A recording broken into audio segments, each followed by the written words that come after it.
The rain hammered against the cracked window of the old bakery like it was trying to wash away the past. Alex Thompson stood behind the dusty counter, flour on his hands and tears he refused to let fall stinging his eyes. His 5-year-old daughter, Emily, clutched a worn teddy bear in the corner, humming a song her mother used to sing.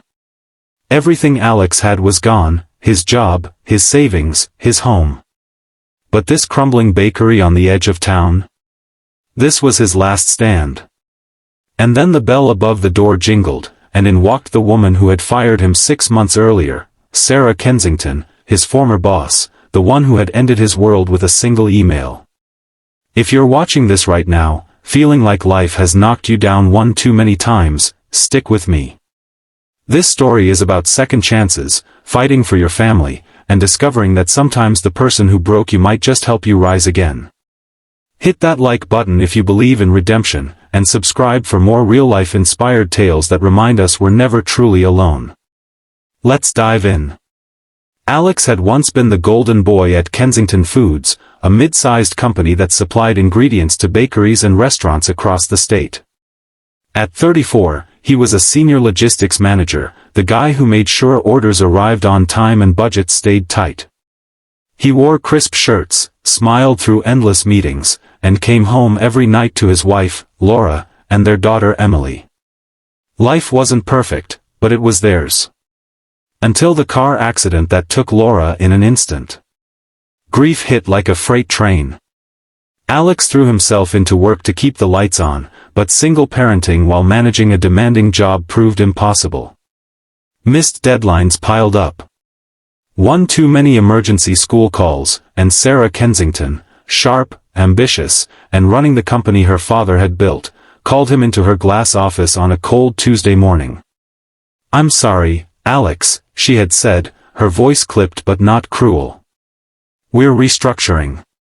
You've been distracted. We need focus." The severance was decent, but it wasn't enough. Not when medical bills from Laura's final days still lingered. Not when grief made every morning feel like climbing a mountain. Within weeks, Alex was spiraling.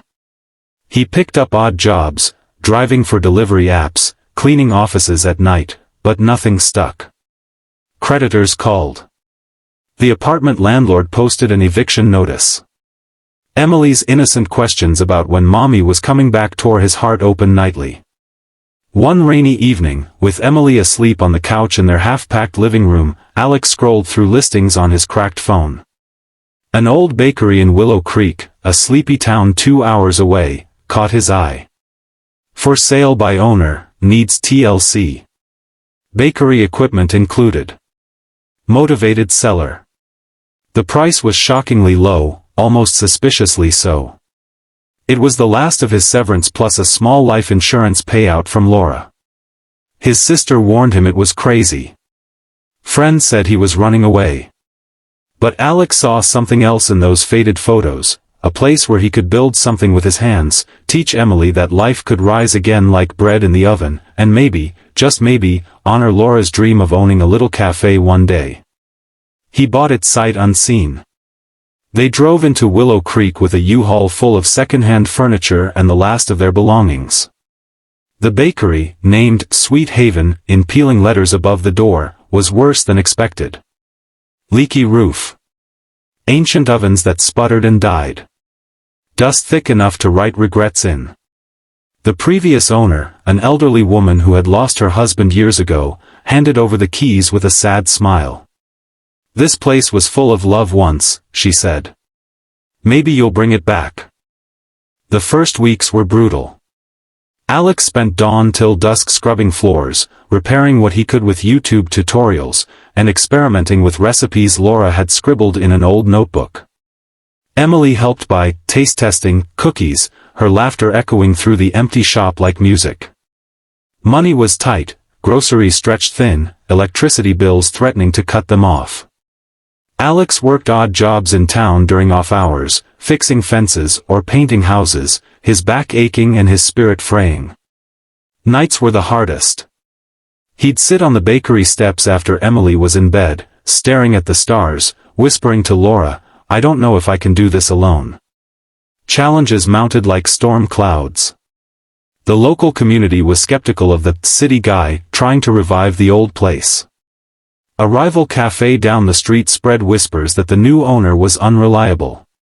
One oven completely broke during his first big test batch for a town fair, forcing him to borrow from a neighbor who charged an arm and a leg. Emily got sick from the stress and drafty living quarters upstairs, and Alex nearly sold everything to pay for her medicine. Doubt crept in daily. Was he a failure as a father? Had he dragged his daughter into his mess? But small victories kept them going.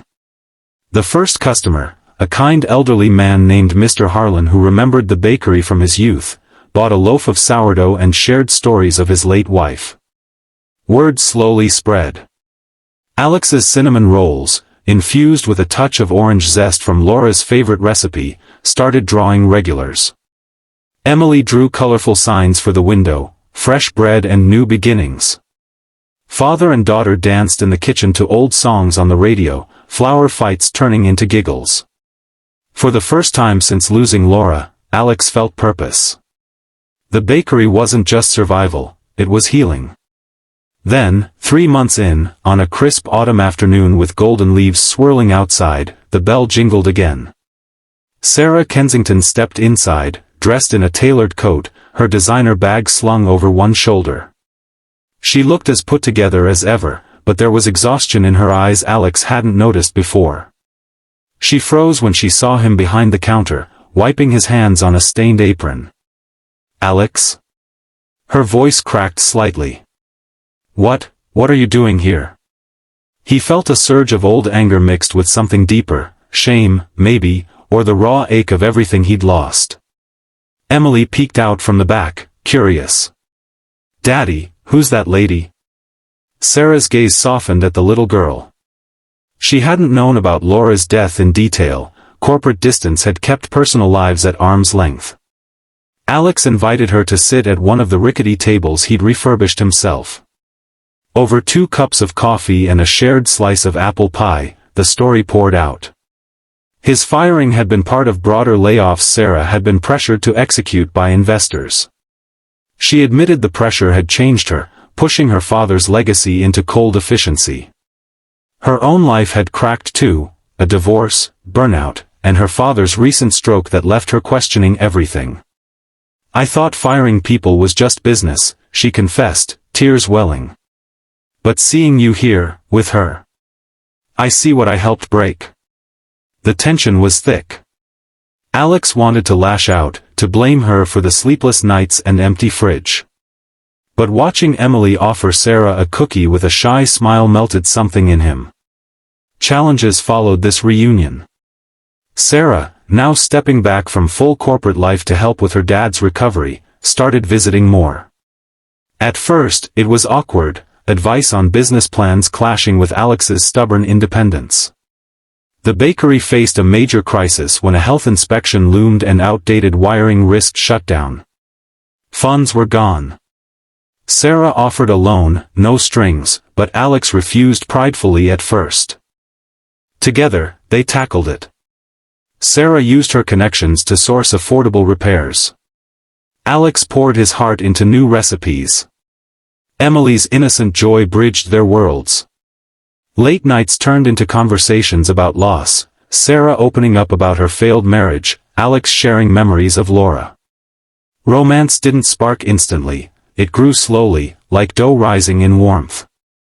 Arguments happened, old wounds reopened, but resolutions came through honest talks and shared work. The turning point was the town's annual harvest festival. Alex and Sarah prepared together, dozens of pies, fresh breads, and Emily's special decorated cookies. A storm threatened to ruin turnout, mirroring the storms in their lives. But the community showed up. Mr. Harlan rallied neighbors. Sales boomed. In the quiet after closing, with Emily asleep in the back room, Sarah took Alex's hand. "You didn't just rebuild this bakery," she whispered. "You rebuilt yourself. And maybe, us." Success wasn't overnight magic. The bakery turned profitable slowly. Alex paid back every cent. Sarah left corporate pressures behind to partner in a new way, mentoring, not controlling.